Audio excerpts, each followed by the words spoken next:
Está no ar o podcast que vai tocar as suas ideias.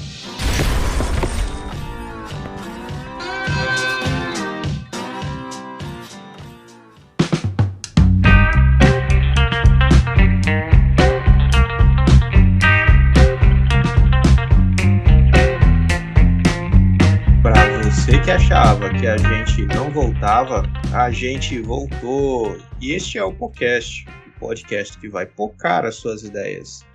Meu nome é Guto e hoje eu estou aqui com dois convidados muito legais, caras muito gente boa, que a gente vai trocar uma ideia aqui sobre um tema que eu acho muito importante no momento que a gente está vivendo. Eu estou aqui com o Adorian Siqueira, que não é meu parente, mas é Siqueira também. Dodô pros íntimos, gente boa demais, já passou por aqui. Pode ficar à vontade aí, dar um alô pra galera.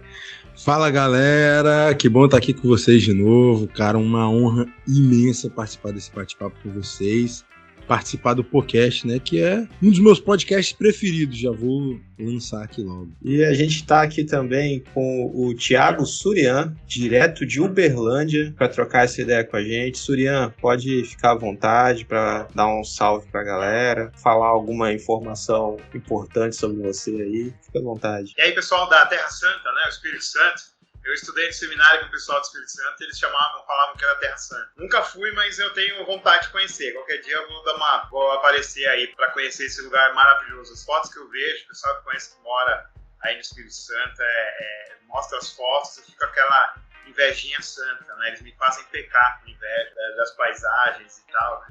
Mas é um prazer estar aqui, beleza? E tem um monte de igreja luterana aí no Espírito Santo também, oportunidade para ir aí, não vai faltar. E espero poder corresponder aí à confiança que vocês depositaram em mim para participar desse podcast aí. Obrigado pelo convite. Pois é, galera, o Dodô vocês já conhecem, o Adorian, ele já gravou aqui com a gente algumas vezes. Ele é pastor batista, e o Surian, ele é a primeira vez que ele participa com a gente, ele é pastor luterano. Eu acho que é o primeiro luterano que a gente tem aqui com a gente gravando, né? Já passou assembleiano, já passou aqui presbiteriano, já passou aqui uma galera de diversas igrejas e temos aqui hoje a honra de ter um luterano com a gente para trocar essa ideia sobre unidade na igreja, nesse período de polarização, de divisão, esse período que tem tanto a ser feito e refeito, né? O Thiago, eu não conheço ele pessoalmente, eu conheço ele do Twitter, do Facebook também, se vocês quiserem, depois vocês seguem ele lá. É um cara que chamou atenção pelo posicionamento dele nesse tempo, né? A gente vai trocar uma ideia mais adiante. Mas, galera, antes da gente ir pro assunto, eu já quero te convidar para você dar uma curtida no nosso Instagram e seguir a gente na sua plataforma de podcast favorita. E é isso aí, bora lá pro nossa conversa.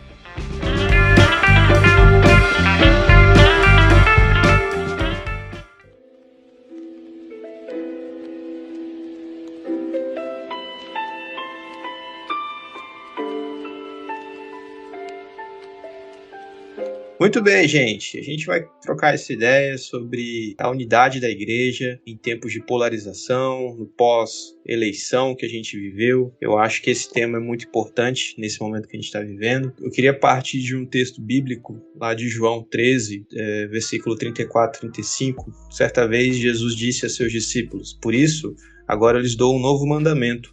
Amem uns aos outros assim como eu os amei. Vocês devem amar uns aos outros. Seu amor uns pelos outros provará ao mundo que vocês são meus discípulos." Mas o que tem sido mostrado por aqueles que supostamente são os discípulos de Jesus não é nada disso. O que temos visto hoje são igrejas e famílias divididas, feridas, pessoas decepcionadas com a igreja, por um extremismo onde Deus foi apenas um detalhe para legitimar ambições eleitoreiras. E agora fica a pergunta para nós. Como faremos para catar os cacos dos relacionamentos quebrados, para restaurar a unidade perdida? E é por isso que a gente está aqui, para falar sobre isso, né? E o Surian, eu convidei ele porque é um cara que, no meio do fogo cruzado das eleições, aquele mês de outubro terrível que a gente viveu, foi um cara que se manteve sóbrio ali. E eu achei essa postura muito interessante. E eu queria saber, Surian, como é que você fez para abrir mão das suas opiniões pessoais para se tornar pacificador, conciliador desse tempo tão difícil, cara? Conta pra nós aí, pra gente aprender, né, Dodô? Olha, antes eu falava muito de política nas redes sociais, né? Principalmente no Facebook. Só que eu comecei a ter muito problema por causa disso. Como o pessoal tem as suas decisões políticas, inclusive o pessoal que eu pastorei aqui na igreja, eles tem gente que vota em um, tem gente que vota em outro e tudo mais. E aí é complicado porque as pessoas ficam chateadas comigo porque tá tudo muito polarizado. Se eu falo que eu não apoio fulano, eles acreditam que eu apoio o ciclano. Ou você apoia fulano ou você apoia ciclano. E eu preferi não tomar posição nenhuma nessas eleições, deixar as pessoas livres para isso. O pessoal dos dois lados me cobrou, me chamaram de nazista, fascista, comunista, um monte de coisa aí.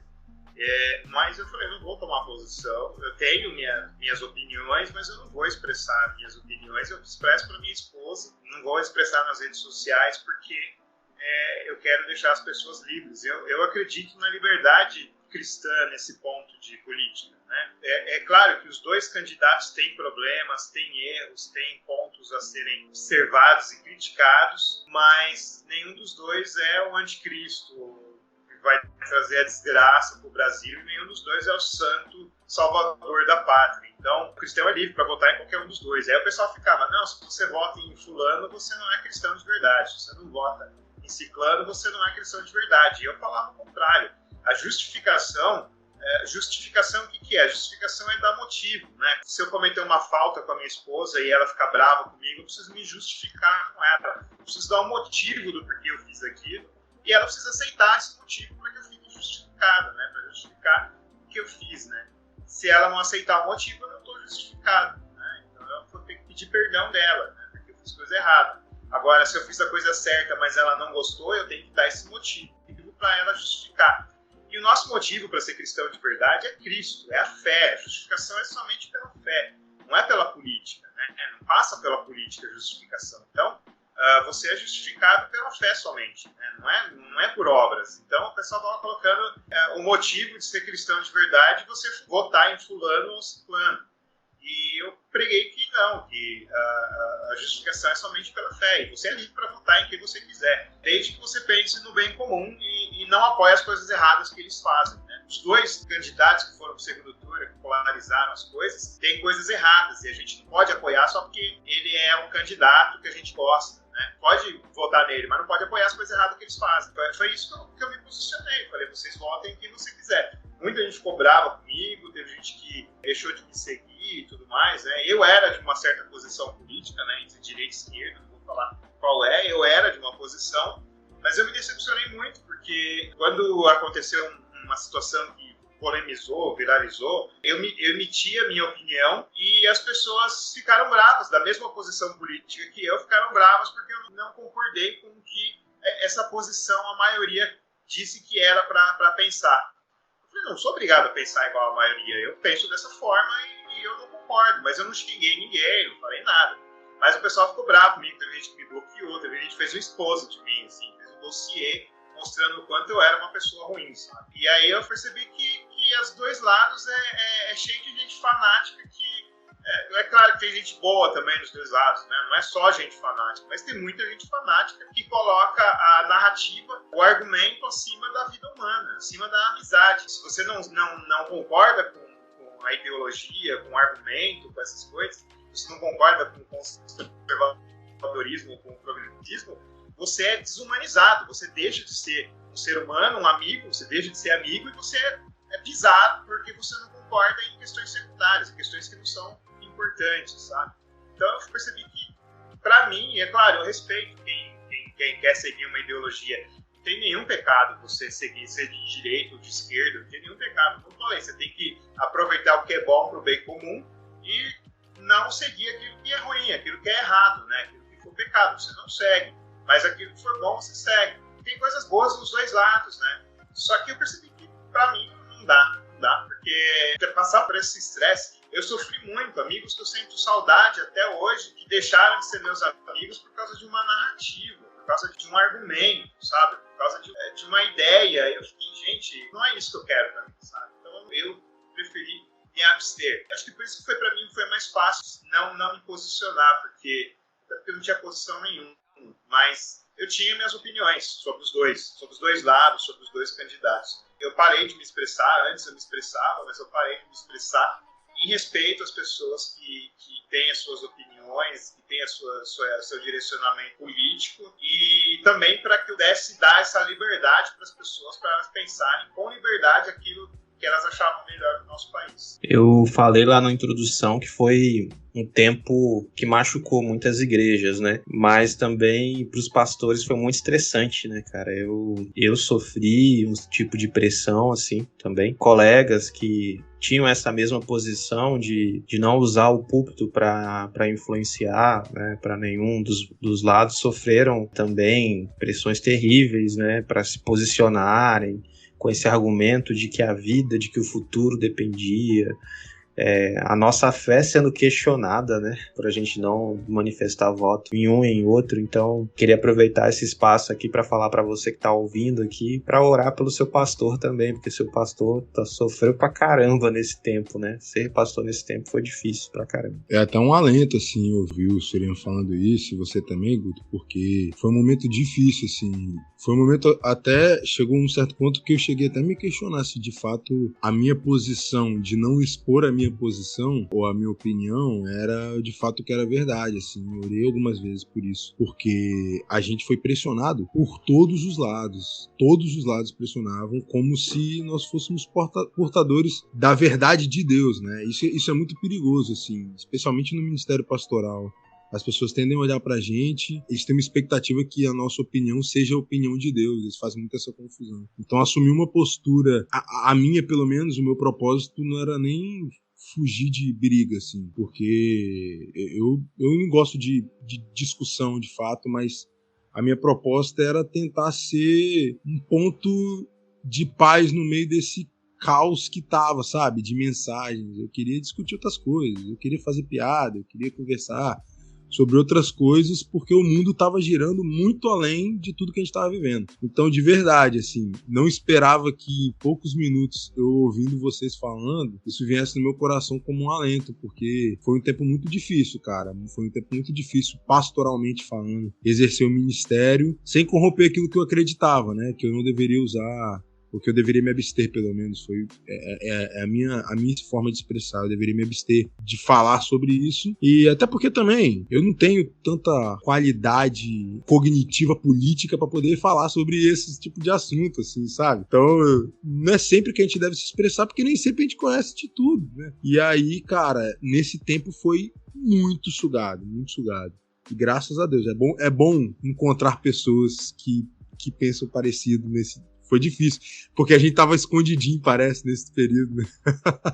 Eu acho que a gente não teria tantos problemas nesse sentido se a gente tivesse essa noção, né? Que eu não preciso falar sobre tudo, eu não preciso saber de tudo, né? Eu não preciso dominar tudo. E aí eu acho que as coisas estariam mais pacificadas, né? Você sabe o que me fez falta nesse período? Sentar com um grupo de amigos e conversar sobre coisas que não eram isso, cara. Toda roda culminava nisso, e era rápido, assim, rapidinho escalava pra isso. Faltou, o que tá acontecendo agora faltou muito pra mim nesse período. Vamos conversar sobre qualquer outra coisa, vamos falar, sei lá, de futebol, de qualquer outro assunto que não seja esse. Você sabe que antigamente a gente podia falar disso numa boa, né? Até, sei lá, 10 anos atrás, a gente falava disso, contava piada, né? Eu vou votar em fulano. Que ruim, você devia votar em ciclano.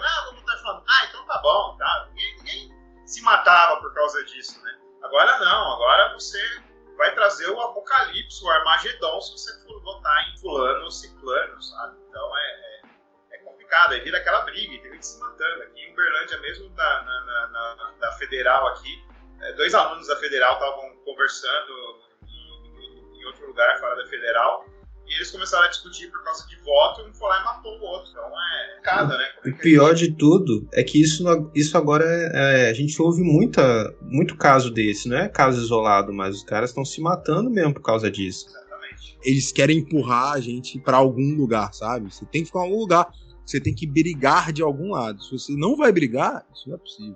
O pessoal me julgava por causa disso, porque eu não tomava oposição. Aí o pessoal falava, o nazismo cresceu por causa de isentões como vocês. Agora eu virei nazista porque eu não vou votar em ninguém, sabe?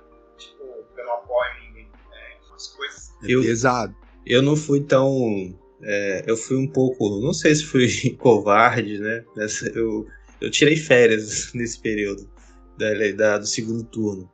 Foi inteligente. Foi, cara, tava muito difícil estar nesse ambiente, né? E eu conheço gente que se afastou da igreja mesmo nesse período porque não deu conta de ficar, né, por conta de tudo isso, né? E tem gente que saiu e não sabe se vai voltar. Teve gente que foi convidada a se retirar, né, da igreja. É um absurdo atrás de absurdo. Mas para a gente seguir nossa conversa aqui dentro desse tema, eu queria saber o que vocês pensam, começando pelo Surian. Assim, a gente vê que existe uma crise na igreja hoje, mas será que essa crise já não existia antes disso tudo? E só se potencializou, só se revelou, né? Eu queria ouvir a opinião de vocês. E vocês atribuem isso a quê? Essa crise de unidade na igreja? Olha, o que acontece é o seguinte, eu vivi nos anos 90. Nos 90 se falava muito em unidade. Tinha a Marcha para Jesus, por exemplo, que era comandado por um grupo inglês, e eles com lideranças evangélicas aqui no Brasil. E aí nessa parte de Marcha para Jesus ia a Igreja Luterana, a Igreja Presbiteriana, Assembleia de Deus, Igreja Batista... ia todo mundo celebrar Jesus Cristo. Só que aí uma igreja específica, neopentecostal, assumiu o controle da Marcha para Jesus. Transformou em palanque político. E aí esse negócio de evangélico dominar a política, isso é um plano que vem sendo construído desde os anos 90. Né? Isso não é de hoje. Não foi uma coisa. Os evangélicos um dia acordaram e falaram, vamos dominar tudo. Isso desde os anos 90, o pessoal falava, o Brasil é do Senhor Jesus. Só que a ideia era que o Brasil fosse do Senhor Jesus através da política, que tivesse políticos evangélicos, presidente evangélico, ministros evangélicos, aí sim o Brasil seria do Senhor Jesus. Sendo que a Bíblia fala que o mundo já é de Jesus, já é de Deus, já é o reino. Né? Então não é o homem que vai entregar o reinado para Cristo. Isso é bobagem, mas é uma bobagem que prejudica muita gente hoje. Né? Então, eles tinham essa fome de poder desde os anos 90, indicar políticos que fossem favoráveis às pautas, aos interesses desses empresários da fé, né, dessas mega igrejas e tudo mais. Sempre colocaram esses políticos na Marcha para Jesus e tudo mais, para fazer propaganda política, né, como aconteceu esse antes, vem acontecendo desde os anos 90. Mas o pessoal ainda era mais pacífico, né? Eles tinham aquela coisa, não, nós vamos dominar, mas vai ser pelo meio democrático. Não era agressivo do jeito que é hoje, né?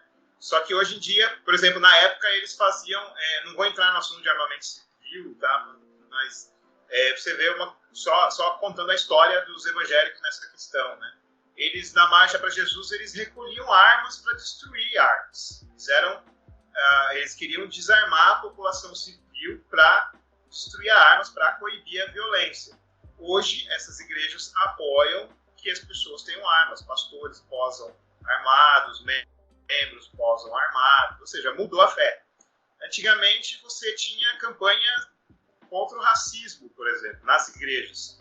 Hoje, se você fala contra o racismo, você é comunista, você é mimimi, tem igreja que faz rifa de arma e tal, né? Hoje, se você fala contra o racismo, você é progressista e tudo mais. Agora, você não pode mais falar contra o racismo. Né? Antigamente, você pregava contra a violência. Agora, se uma mulher é estuprada, a culpa é dela. Ela que estava vestindo roupa curta. Né? Então, existe uma defesa da violência. Né? Antigamente, os evangélicos entravam nos presídios para levar o evangelho para que as pessoas fossem transformadas pelo evangelho, né? Hoje as igrejas ensinam que bandido bom é bandido morto.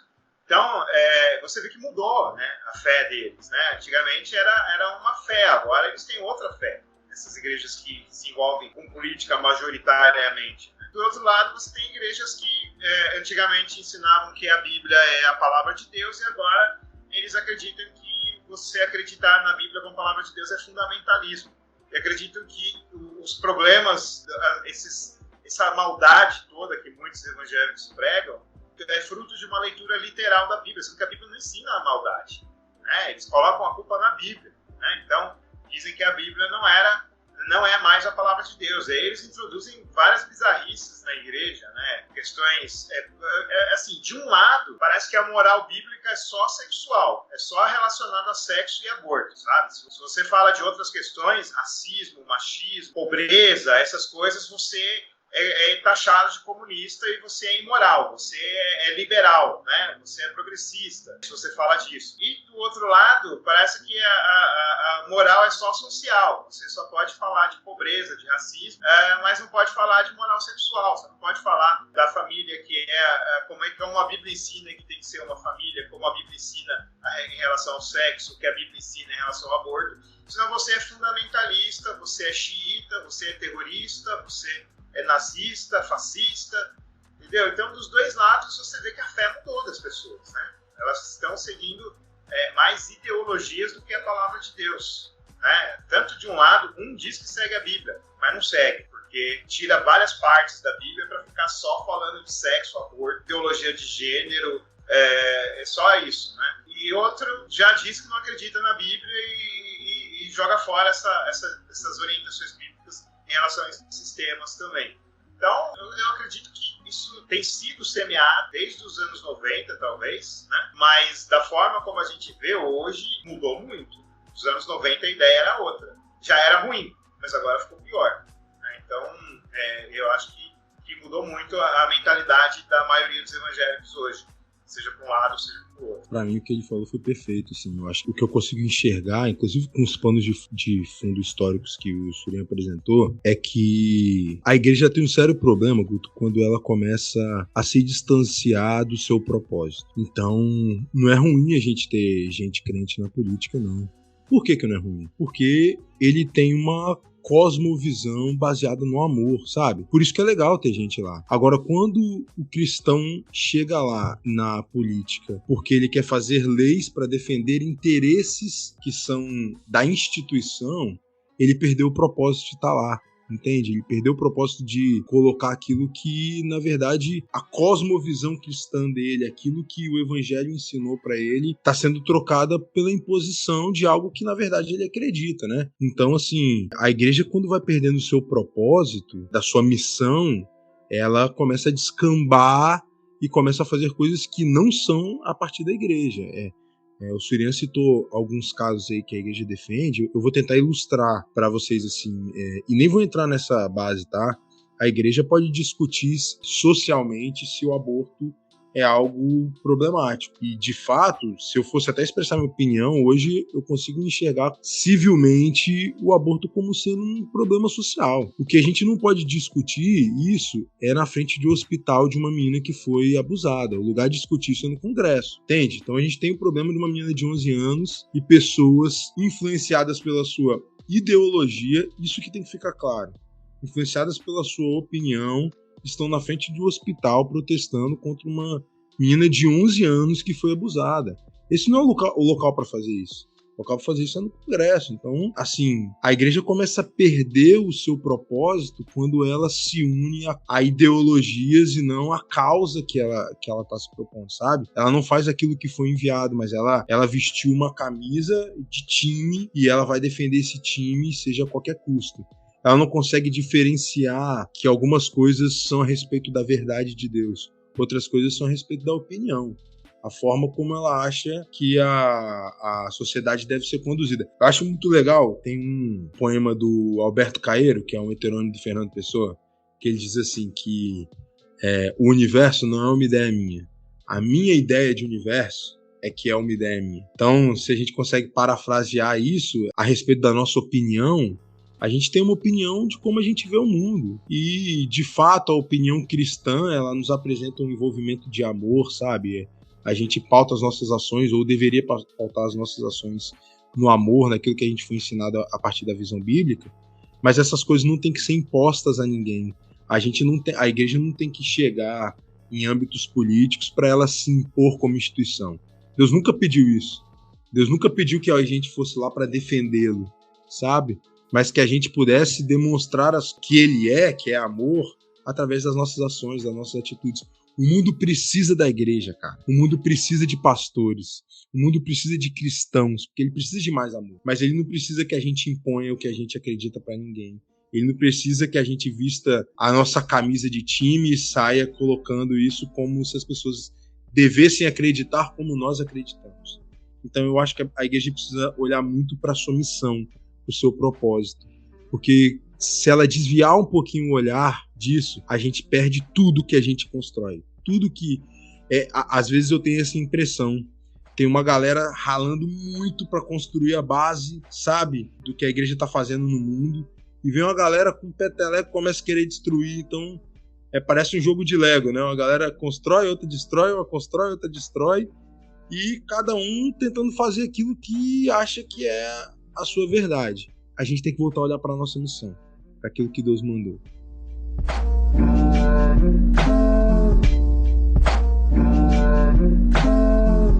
Falando nisso, né, na missão, quais são os principais prejuízos que vocês veem, assim, para a imagem, para a missão da igreja? Onde que isso tá ou vai aparecer no futuro, né? Porque esse ano eu acho que a coisa foi muito rápido, assim, né? O desastre que aconteceu foi muito rápido, foi de 0 a 100 muito rápido. E a gente está começando a ver.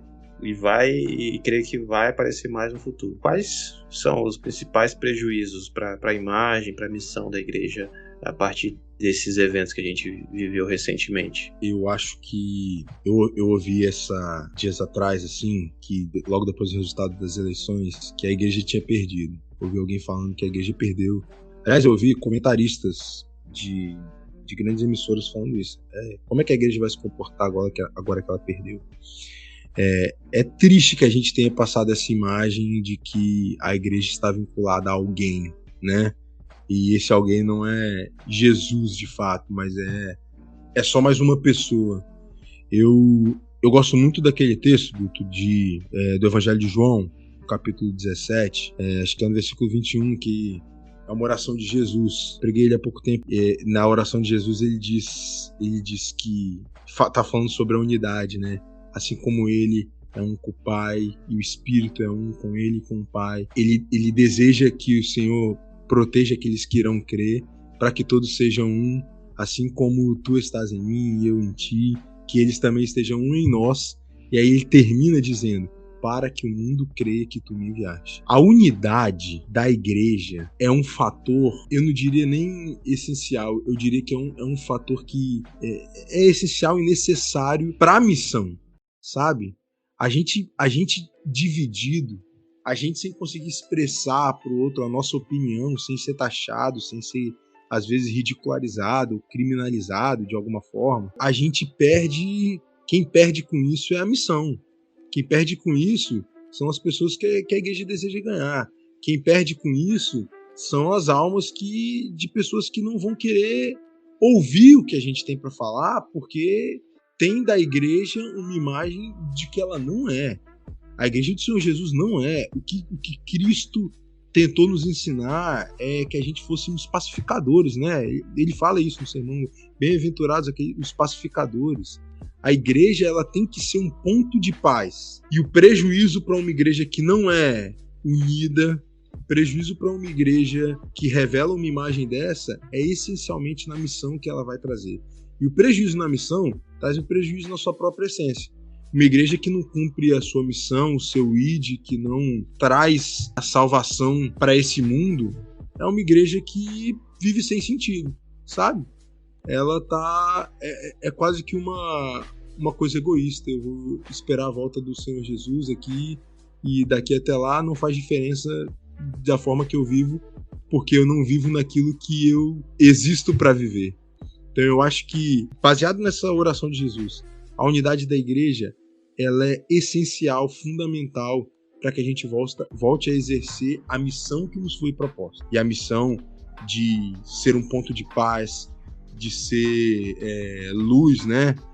Quando Jesus vai falar que não se acende uma candeia e se coloca debaixo do alqueire, eu acho legal esse texto porque ele não tá falando de luz apagada, ele tá falando de luz tampada. Não é que todo mundo que expressou sua opinião, assim, não faz parte da igreja, não é cristão, nada disso. Mas é que às vezes as nossas ideologias, as nossas opiniões estão ficando na frente da nossa luz. E cara, eu pelo menos tomei isso como verdade da minha vida, assim. Se um dia qualquer coisa, seja ela o meu Flamengo, que eu amo muito, qualquer coisa me atrapalhe, alguém de ouvir o evangelho e ouvir aquilo que, a forma como Deus transformou a minha vida, eu deixo de ser aquela coisa. Eu deixaria de ser Flamengo para poder pregar o evangelho. Então, acho que a igreja precisa entender isso, sabe? Desapegar um pouco das suas opiniões e voltar pro amor. Eu quero ouvir o outro, em amor, o que você tem para mim, o que você tem para me dizer, e voltar para o nosso propósito, a nossa missão, senão a gente vai prejudicar muito mais do que já foi prejudicado. Bom, eu vejo no Brasil acontecendo o que aconteceu na Europa, está acontecendo também nos Estados Unidos. Aqui deu uma acelerada nesse processo, que é a secularização. O pessoal, o que gerou a secularização na Europa e nos Estados Unidos? O legalismo. O cristianismo virou muito político. As pessoas queriam dominar, os cristãos queriam dominar a sociedade, né? O governo, essas coisas. E aí depois o governo começou a dominar a igreja, né? Os cristãos foram para o governo e os cristãos... aí o governo começou a dominar a igreja. E ele começou a colocar nas igrejas estatais, e até aquelas que saíram formalmente das estatais, mas ainda tem influência delas, os pastores recebem salários, né, como na Alemanha, na Noruega e tudo mais. Então você tem que pregar o que o governo autoriza, o governo que está te bancando, então você tem que pregar o que o governo deixa. Isso foi uma reação ao legalismo das igrejas. Dos Estados Unidos também. Essas pautas que hoje a gente trouxe para o Brasil, que não tinha antes, né?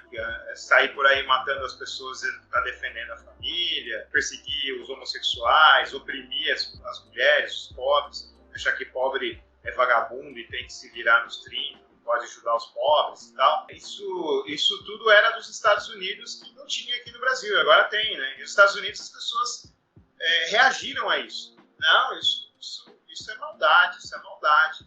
E elas saíram da igreja. Não vou participar dessa maldade. E aí elas foram abraçadas por coisas que não são nada cristãs. E aí hoje elas têm um pensamento que não é nada cristão. E que elas acham que é libertador. E não tem como discordar delas, porque você vai para a igreja para ouvir falar de política, de ouvir falar mal do próximo, né? Que tem que gay é vagabundo, que pobre é vagabundo, mulher merece ser estuprada, essas coisas, né? Então, se é pra ir pra igreja ver essas coisas, fica em casa, né? É melhor assistir sei lá, quem tá no domingo agora, né? Mais o Faustão, né? O Hulk. Assiste o Fantástico, assiste o SBT, sei lá, vou assistir televisão, vou colocar na Netflix. É melhor, eu vou me entreter do que ir na igreja passar raiva, ouvir falar essas besteiras, né? E os Estados Unidos estão se secularizando por causa disso. E hoje aqui no Brasil nós temos os fenômenos dos desigrejados. São pessoas que são ovelhas sem pastor. Quem vai pastorear elas? É a Anitta, com as ideologias dela, sei lá, são os artistas aí do entretenimento.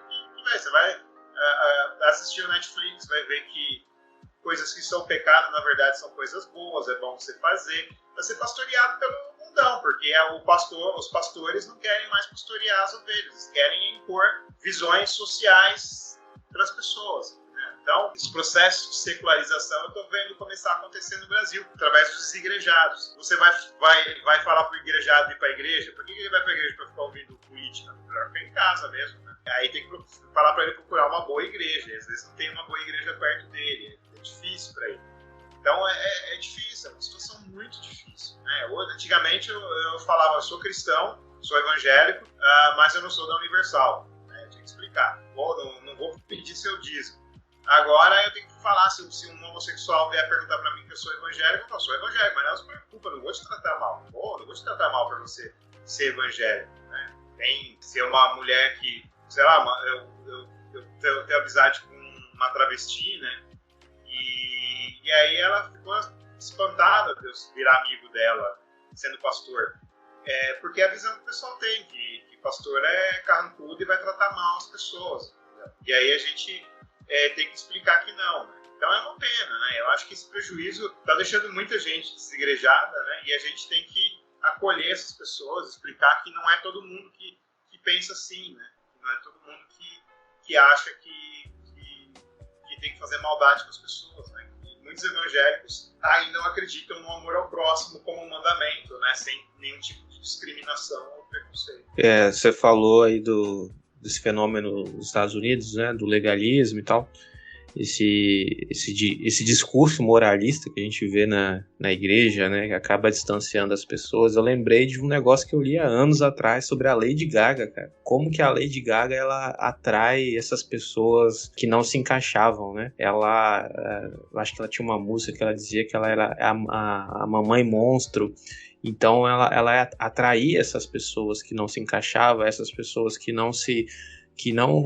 esse discurso moralista que é inalcançável, inatingível, distanciava essas pessoas, né? E talvez eu acho que de tudo isso que a gente viu, esse discurso que a gente tem visto aí tem distanciado muitas pessoas, né? E enquanto do outro lado você vê uma Lady Gaga que atrai as pessoas, né? E se olha para Jesus ele atraía as pessoas, ele acolhia as pessoas, né?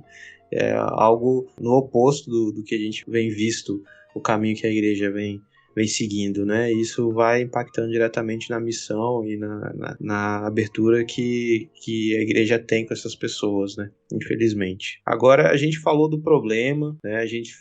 O Surian fez esse levantamento histórico aí pra gente, que eu acho interessante, que desde os anos 90, onde se percebeu, né, a igreja, onde os políticos perceberam a igreja e tudo um pouco desse contexto histórico nosso. Eu acho que ajuda a gente a entender como a gente chegou até aqui. Só que para a gente não ficar só falando do problema, eu queria que a gente tentasse encontrar uma solução para a gente pacificar as relações, restaurar a unidade na igreja, se é que ela já existiu, né? Como é que a gente faz para ajudar as famílias, né? Olhando para as famílias, a gente sabe que tem familiares brigados, aí o Natal tá chegando, gente, a Copa do Mundo aí, como é que vai ser pra galera ver o jogo, se tá brigado, as igrejas, que eu acho que é mais importante, tem gente brigada na igreja, a gente saiu da igreja, então como é que a gente faz para restaurar tudo isso que foi prejudicado em tão pouco tempo nesse ano? Olha, cara, eu acho que assim, a gente tem que voltar a colocar Jesus no centro, sabe? Jesus que vai unir a gente. Nos anos 90 eu vi isso acontecer. Né, que eu falei da Marcha para Jesus, que era um evento e tal, a ideia era Jesus, sabe? Não, vamos falar de Jesus. Você acredita na predestinação, você acredita no livre-arbítrio, você acredita na presença real de Cristo na Santa Ceia, você acredita que é uma memória, você batiza criança, você batiza adulto. Vamos colocar essas coisas um pouco de lado e vamos nos focar em Jesus Cristo. Ele vai ser o nosso ponto de unidade. Isso deu certo, cara. Foi muito bom, sabe? Foi muito bom. Se a gente voltar a pensar em Jesus Cristo, sabe? Deixa um pouco de lado o Lula, deixa um pouco de lado o Bolsonaro, deixa um pouco de lado o Ciro Gomes, deixa um pouco de lado essas coisas que vocês estão colocando como prioridade na vida de vocês. Coloca em segundo lugar e volta a colocar Jesus Cristo no lugar, no centro, sabe? Minha mãe é bolsonarista. Minha avó, ela não votou no Bolsonaro, votou no PT. O que a gente tem em comum? Cristo. Eu não vou brigar com a minha avó porque ela votou no PT. Nem vou brigar com a minha mãe porque ela votou no Bolsonaro. Eu vou abraçar elas porque nós temos Cristo, sabe? Então, assim, se Cristo for o centro, a gente consegue se unir, sabe? Aqui na igreja eu vejo isso. O pessoal aqui é bolsonarista, é petista, tem tudo. Aqui tem petista roxo, só falta vir com a camiseta do MST, e aqui tem bolsonarista roxo, só falta vir com a camiseta do Bolsonaro. O pessoal se dá bem, se abraça, sabe? Por quê? Porque nós temos Cristo em primeiro lugar, entendeu? Você vota no Bolsonaro, tá bom, beleza. Vota no PT, tá bom. O que é importante? É Cristo. Então nós vamos celebrar Cristo. Aqui nós vamos tomar Santa Ceia juntos, nós somos batizados em nome da mesma Trindade. Nós temos diferenças, nós podemos trabalhar essas diferenças, mas pensando em Cristo. Cristo é o nosso centro, sabe? O resto, a gente converge em Cristo, sabe? Eu vou votar no fulano, eu vou votar no ciclano, mas o meu voto principal é para Cristo. Eu quero que Cristo abençoe esse país, independente de quem ganhou, de quem perdeu. Eu quero que Cristo abençoe. Então, se a gente colocar Cristo no centro, se as pessoas voltarem a colocar Cristo no centro, eu acredito que dá para a gente ir Minha mãe vai vir passar o ano novo aqui comigo, tá tranquilo. Ela votou no Bolsonaro, tá tranquilo. Né? Minha avó, se eu for para São Paulo, eu vou lá visitar ela, tá tranquilo também. brigar por causa disso. A gente colocando Cristo no centro, a gente se dá bem, sabe? Cristo faz bem pra gente. Cristo é a positividade que a gente precisa, né? A good vibes que a gente precisa é Cristo. Se a gente colocar Cristo... Você pega as músicas dos anos 90 lá, Catos Parné, Oficina G3, Resgate. Qual era o personagem principal das músicas deles? Cristo. Hoje a música gospel já não tem mais esse personagem principal. O personagem principal é o ser humano, né? É o que eu sinto, é o que eu penso, é o que eu faço, meus sonhos, né? Deus até sonha comigo, né? Não sou eu que vou seguir a vontade de Deus, é Deus que vai sonhar comigo, né? Então eu sou o centro principal, eu sou o centro da música gospel, né? O ser humano é o centro da música gospel. Se você pega nos anos 90 era Cristo, sabe? Então, se a gente voltar a colocar Cristo no centro, as coisas vão andar, a gente consegue se dar bem apesar das diferenças. Eu tenho, assim, que assinar embaixo e replicar tudo que ele falou. Se isso fosse um tweet, eu dava um retweet agora. É isso. Sejamos pequenos cristos. O texto de Romanos 8 fala isso, né? Nos predestinou para sermos conformes à imagem de seu filho, a fim de que ele seja o primogênito entre muitos irmãos. Então, que a gente seja Cristo nas nossas relações, sabe? Se a nossa família se dividiu, cara, vamos ser um pequeno Cristo ali naquele meio, vamos tentar reconstruir isso que foi destruído. Agora é esse tempo. É tempo da gente reconstruir tudo isso. E é isso que o Surya falou, que a gente seja essa representação do que Cristo é em amor nos meios que foram destruídos. Se isso aconteceu dentro do ambiente dos nossos irmãos da igreja, então vamos ajudar a reconstruir, vamos ser Cristo ali dentro. Se aconteceu na nossa família, vamos ser Cristo ali dentro. E ainda que eu precise abandonar, sabe, ou abrir mão, acho que essa é a melhor palavra, abrir mão das minhas opiniões, das minhas ideias, das minhas ideologias, dos meus times, daquilo que eu acredito, para que Cristo prevaleça nesses meios onde eu estou. Assina embaixo, pastor Siriano, assina embaixo, concordo com tudo que você falou. A gente precisa de mais Cristo nas nossas vidas e menos a gente. Quanto menos a gente, mais Cristo aparece, mais amor, mais reconstruções, mais pontes são construídas, e menos destruição nesse caos que o mundo vive hoje. Amém. De maneira prática, eu acho que é o momento de humildade, né? Chega de tentar ganhar alguma coisa, vai lá, se quer ganhar alguma coisa, ganha teu irmão, se arrepende, tem que se arrepender, então entrega teu coração de novo pra Jesus e se arrepende, cara, e segue tua vida. Eu acho que todo mundo vai sair ganhando se a gente seguir esse caminho da humildade, né? Perdão, reconciliação. E como eu acho que o Dodô falou, né? O Brasil precisa disso, da igreja sendo igreja, né? Então eu acho que esse é o momento aí. Caras, eu quero agradecer demais, assim, esse bate-papo. Foi muito legal juntar vocês para isso, né? O Dodô, que já é um amigo, o Surian, que a gente admira de longe, e é muito massa. O reino de Deus, né? O reino de Deus apresentando amigos pra gente, e eu acho que essa é uma das propostas principais desse podcast. E Surian, valeu, brigadão, cara, por ter tirado esse tempo aqui com a gente, comigo e com o Dodô. Valeu mesmo. Poxa, obrigado por ter me convidado, obrigado por conhecer vocês aí também, né? Nós somos irmãos em Cristo, né? Mais uma vez, Cristo é o centro. Se a gente tem Cristo no centro, qualquer diferença fica para baixo. Deus continue abençoando vocês, aí, o ministério de vocês, pastores nas igrejas de vocês, né, meus colegas pastores. Que Deus abençoe vocês aonde vocês estão também, né, que vocês possam servir sempre, né, a comunidade, não desanimada dos problemas que aparecem. E eu estou à disposição, se vocês quiserem conversar, podem me chamar, que eu estou à disposição. E Surian, você tem um trabalho no YouTube com outros amigos seus sobre música, né? Música, espiritualidade, como é que é esse negócio aí? Eu tenho um canal lá no YouTube chamado Heavy Metal. Não é heavy de heavy pesado, é heavy de reverendo. REV. Metal. Heavy Metal. Nós lá, tem eu, que sou luterano, tem um pastor da Igreja de Deus no Brasil, que é uma igreja pentecostal, estilo Assembleia de Deus, e tem um pastor da Igreja Presbiteriana Independente do Brasil. Então nós lá falamos de heavy metal, né, de metal em geral, né, doom metal, gothic metal, black metal, death metal, qualquer tipo, thrash metal, qualquer tipo de subvertente aí do metal, subgênero do metal, a gente está falando lá. E sempre tem uma reflexão sobre assuntos cotidianos de acordo com a nossa visão cristã, né? Aquilo que a gente pensa como cristão, né?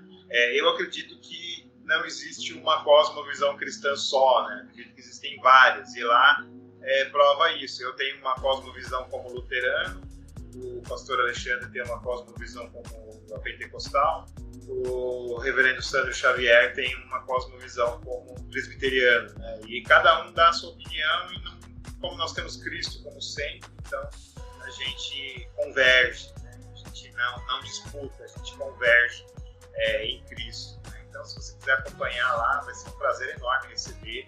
É só procurar no YouTube rev.metal. Heavy Metal. Muito bom, cara. A gente tem um integrante aqui na equipe que é o João Marcos. Ele com certeza vai curtir demais o teu trabalho aí. E quem sabe a gente grava aí um episódio sobre esse contexto musical rock and roll cristão desde os anos 90, dos anos 80 pra cá. Acho que vai ser massa. E quem sabe aí fica a ideia futuramente a gente ter esse episódio aqui. E Dodô, valeu, cara, por sua presença aqui com a gente. Sempre um prazer ter você aqui com a gente. Eu que agradeço, cara. Muito bom participar, muito bom conversar com amigos, muito bom conhecer novos irmãos em Cristo. Acho que é isso, sim. De verdade, além de muito mais do que contribuir, acho que eu fui abençoado hoje por vocês. É bom saber que tem gente que passa, né, pelas mesmas coisas que a gente tem passado, e é bom refletir sobre a igreja, cara. Acho que tá faltando um pouco isso também, sabe? A gente parar pra refletir sobre a igreja, os seus caminhos, o futuro dela. E é isso. Obrigado. Me chama sempre, que eu adoro gravar com vocês. Além de ouvir, eu adoro gravar. Tamo junto, tá? Deus abençoe. Surian, foi uma honra, cara. Uma honra estar com você. Tô te seguindo em todos os canais agora. Inclusive, achei o canal no YouTube incrível. Me identifiquei de primeira. Seja bem-vindo, viu? Seja bem-vindo. Qualquer coisa eu tô lá pra conversar. Isso aí, gente. A gente vai ficando por aqui. Eu me despeço de vocês e até a próxima. Valeu.